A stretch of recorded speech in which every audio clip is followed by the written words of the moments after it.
મારે આજે જવાનું તો હળવદ મગફળી નાખવા, એટલે મગફળી ભરવી પડશે. લારું તો હતું પણ એમાં ઝાકડા વગરનું હતું, એટલે આપણે બીજું લારું લેવા જવું જોઈશે. પછી ટ્રેક્ટર લઈને લારું છોડાવીને ઘરેથી નીકળી ગયો બીજાની વાડીએ લારું લેવા ઝાકડાવાળું. ઘઉં ને ચણા ને એવું જોતો પહોંચી ગયો. લારું બીજા ટ્રેક્ટરમાં જોડાયેલું હતું તો જોડાઈને પછી આપણા ટ્રેક્ટરમાં જોડાઈ લીધું. પછી આપણે ઘર તરફ કરી દીધું હાલતું આપણું ટ્રેક્ટર, અને પહોંચી ગયો ઘરે આપણે લાવીને ટ્રેક્ટર માંડી દીધું ઢગલે. મગફળી ભરવાનું ચાલુ કરી દીધું. તો ઝાકડાવાળું ટ્રેક્ટર ફૂલ થઈ ગયું. તો હવે આપણે માંડવું પડશે બીજું ટ્રેક્ટર. તો પછી આપણે માંડી દીધું બીજું ટ્રેક્ટર અને એમાં ભરવાનું કરી દીધું ચાલુ.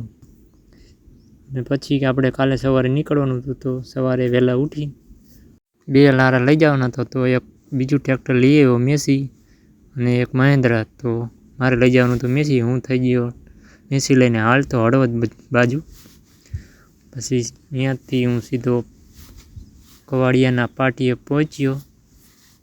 અહીંયાથી આપણો અમદાવાદ ને માળિયાવાળો હાઈવે અહીંયાથી નીકળી ગયો. પછી પહોંચી ગયો યાર્ડના ગેટ પાસે. અહીંયા જઈને જોયું તો મારી પાછળ મારા ગામના ટ્રેક્ટર આવેલા હતા. તો થઈ ગઈ લાંબી લાઈન ને અમે પછી નાસ્તો કરવા નીકળી ગયા.